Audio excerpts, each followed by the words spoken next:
أعوذ بالله من الشيطان الرجيم.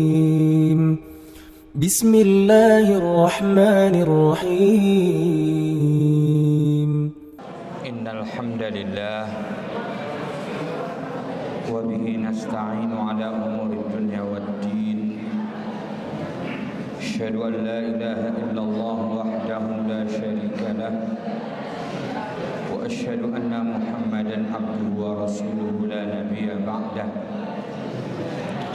اللهم صل على محمد وعلى آل محمد كما صليت على إبراهيم وعلى آل إبراهيم في العالمين إنك حميد مجيد. فيا أيها المصلون أوصيكم ونفسي بتقوى الله فقد فاز المتقون. قال الله تعالى في القرآن الكريم: يا أيها الذين آمنوا اتقوا الله حق تقاته ولا تموتن إلا وأنتم مسلمون. Kaum muslimin jamaah Jumat rahimakumullah, khutbah pada hari ini berjudul janji Allah akan kebangkitan Islam di dalam Al-Quran. Quran surah An-Nur ayat nomor 55. Quran surah An-Nur ayat 55.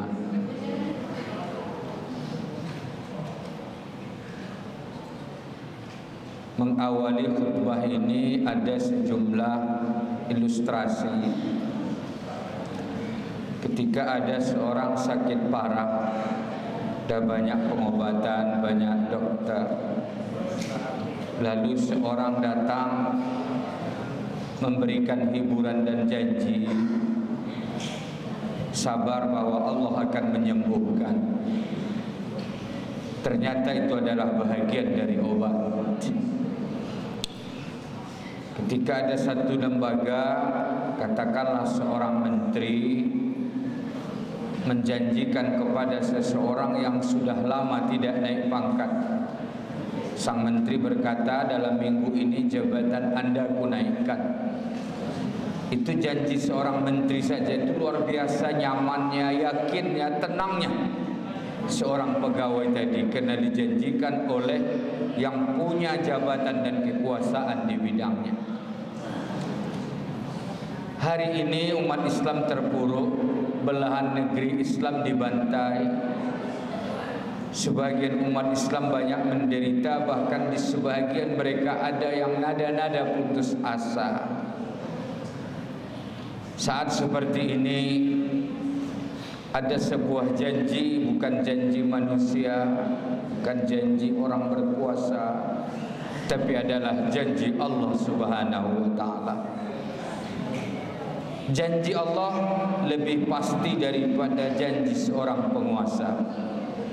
Janji Allah pasti akan terjadi, cuma barangkali waktunya. Tentunya dalam nuansa keterpurukan dan senuansa nada-nada putus asa yang dirasakan oleh sebagian umat Islam, kiranya khutbah hari ini akan menyajikan janji Allah akan kebangkitan dan kemenangan adalah menjadi niscaya dan pasti.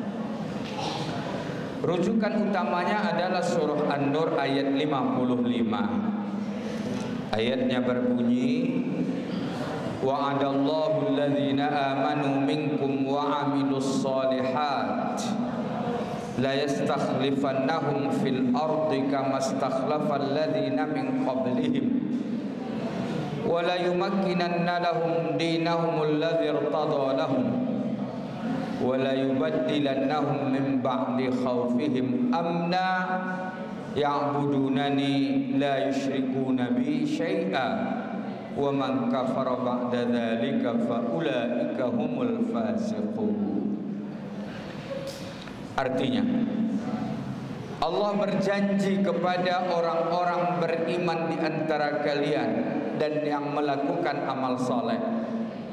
Orang-orang beriman itu adalah al-mu'minun, wa amilus shalihat adalah al-muslimun. Jadi Allah berjanji kepada orang-orang mukmin dan orang-orang muslim. Apa janji Allah? la yastakhlifannahum fil ardi, akan kembali berkuasa di muka bumi. Nyata betul teksnya, tanpa ada tafsiran, tanpa ada perdebatan. Bahkan ayat An-Nur 55 ini ditafsirkan oleh satu hadis yang lebih detail lagi yang akan kita sampaikan. Allah mengatakan la yastakhlifannahum fil ardi, bukan mereka yang berkuasa, tapi Allah akan jadikan kalian orang-orang mukmin dan muslim berkuasa. Nyata sekali janji Allah. Kenapa seorang pegawai percaya dengan janji atasannya? Kenapa seorang pekerja amat nyaman dan yakin dengan janji penguasa? Tapi kenapa orang mukmin yang tidak percaya dengan janji Allah Subhanahu wa taala? Kama stakhlafal ladzina min qablihim, sebagaimana pernah berkuasa orang-orang sebelum mereka. Ada dua tafsir. Ada mengatakan sebelum Nabi Muhammad ada orang dulu beriman berkuasa. Nah, di masa Nabi akan kembali berkuasa. Tapi tafsir kedua, ayat ini kepada Nabi Muhammad dan umatnya. Khatib lebih cenderung kepada pendapat yang kedua, yaitu janji Allah kepada Nabi Muhammad dan umatnya. Karena kalau kita lihat hadis Nabi yang menafsirkan ayat ini, itu cenderungnya fasenya adalah pasca Nabi Muhammad SAW. Jadi Allah akan menjadikan umat Islam berkuasa sebagaimana pernah berkuasa mungkin di masa Nabi atau sahabat. Allah akan berikan kemapanan terhadap agama yang Allah ridhoi. Berarti agamanya akan berkuasa. Wala yubaddilannahum min ba'di khaufihim amna. Allah akan ganti ketakutan dengan kedamaian. Ya'budunani, umat Islam akan menyembahku, kata Allah, wala yusyrikuna bi syai'an. Mereka tidak menyekutukan aku dengan sesuatu apapun. Faman kafara ba'da dzalika faulaika humul fasiqun. Jadi kira-kira maknanya, kalau enggak percaya dengan janji Allah, mereka adalah orang-orang fasik. Fasik ini menurut ahli sunnah adik-adiknya kafir. Kalau menurut Mu'tazilah udah kafir. Tapi menurut ahli sunnah kira-kira penjahatnya lah, tapi masih muslim. Nah, siapa yang tidak percaya dengan janji Allah, faulaika humul fasiqun. Nah, memahami ayat ini, kita membaca satu hadis yang sekira maknanya. Jadi Nabi membagi secara utuh. Ada fase-fase kebangkitan Islam dan umat Islam. Sampai Nabi mengatakan dalam hadis itu, ketika menafsirkan ayat ini, ada 5 fase telah, sedang dan akan dilewati umat Islam. Kita berada di fase mana ini? 5-5-nya adalah kebangkitan. Tapi khatib menambah satu, ada fase kehancuran. Karena masa kehancuran, setelah itu baru kebangkitan. Tapi karena konteksnya kebangkitan tidak ditulis secara teks kehancurannya, tapi didukung oleh fase-fase hadis-hadis lain. Kata Nabi ada 5 fase kepemimpinan umat Islam. Apa itu? Fase yang pertama kata Nabi adalah ahdun nubuwah, masa Nabi. Jelas Nabi berkuasa di Makkah, hijrah ke Madinah. Kekuasaan Nabi di Madinah 10 tahun, tapi sudah menguasai dunia sekeliling ketika itu. Nabi menguasai Afrika, menguasai Mesir, bahkan sudah sampai Islam itu ke Asia dan Eropa. Itu fase yang pertama, namanya ahdun nubuwah, fase kebangkitan Islam di masa Nabi. Fase yang kedua adalah ahdul khulafai rasyidin, fase khulafa rasyidin. Abu Bakar, Umar, Utsman, Ali. Abu Bakar 2 tahun, Umar sekitar 8 tahun, Utsman sekitar 12 tahun, Ali sekitar 6 tahun. Fase yang kedua Islam berjaya, berkuasa dengan segala titik lemah dan kekurangan, tapi Nabi menyebut itu adalah khilafah Islam. Namanya saja al-khulafa ar-rasyidin. Jadi fase yang pertama al-ahdun nubuwah, masa Nabi.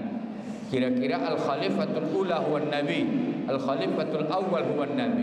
Pemimpin pertama adalah Nabi. Fase yang kedua al-khulafa ar-rasyidin. Fase yang ketiga kata Nabi adalah al-malikul adud, fase raja yang menggigit. Artinya apa? Ada raja yang nepotisme, tapi masih menjalankan syariat Islam dan mempertahankan Islam. Cuma hanya saja dia berkuasa, anak cucunya terus berlanjut.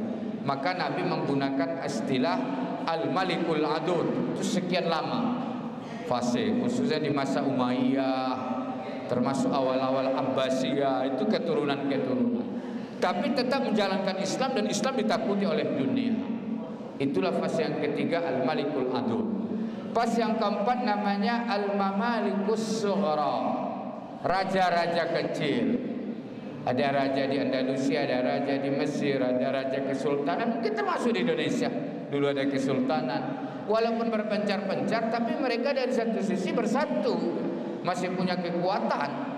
Sama seperti Eropa itu kan negaranya berbeda-beda, tapi mereka tetap satu dalam tanda kutip. Nah, itulah fase yang keempat, Al-Mamalikus Sughra, raja-raja kecil. Nah, fase yang kelima itu yang terakhir. Tapi sebelum fase yang kelima, khatib menyampaikan satu, tapi tidak fase kebangkitan. Sesudah keempat ada namanya fase al-inhiyar, fase kehancuran umat Islam. Kapan itu? Itulah runtuhnya Turki Utsmani. Kapan resminya? Tahun 1900. Kapan resmi tepat tahunnya? 1924. Disitulah hancur runtuhnya seluruh kekuatan Islam.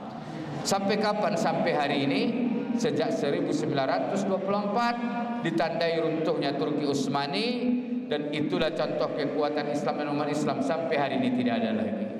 Sehingga umat Islam diombang-ambingkan, dibantai, dibunuh, disiksa.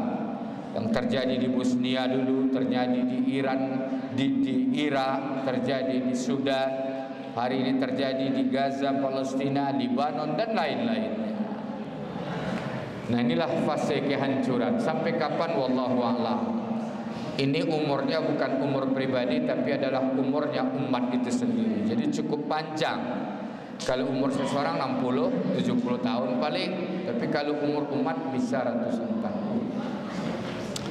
Nah, hari ini kita sedang berada di sini, tapi janji Allah melalui ayat ini dan hadis Nabi ada fase yang kelima. Apa itu? Allah kembali, ahdun nahdah wal khilafah, masa kebangkitan. Itulah dia, kembali Islam akan berjaya. Kapan? Allah alam, mungkin saja tahun 2027. Allah berkehendak mudah saja. Bisa saja Allah runtuhkan Israel di luar logika dan akal. Allah runtuhkan negara-negara yang bersekutu dengan Israel, lalu Allah berikan peluang kembali Islam dan umat Islam berkuasa. Tapi fase yang kelima adalah fase kebangkitan. Kapan itu? Wallahu a'lam. Isyarat-isyaratnya banyak dalam Al-Quran.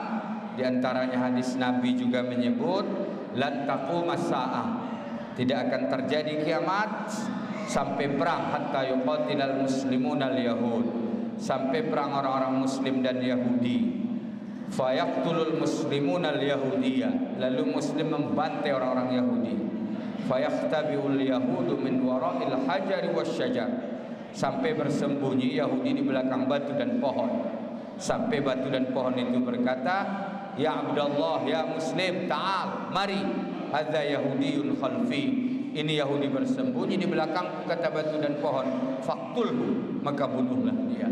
Itu adalah simbol kemenangan dan itu adalah janji Allah.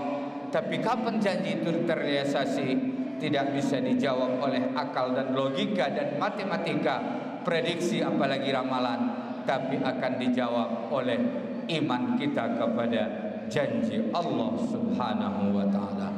Barakallahu li wa lakum fil Qur'anil Karim wa nafa'ani wa iyyakum bima fihi minal ayati wa dzikril hakim. Fastaghfiru fa ya fawzal mustaghfirin wa ya najatat taibin.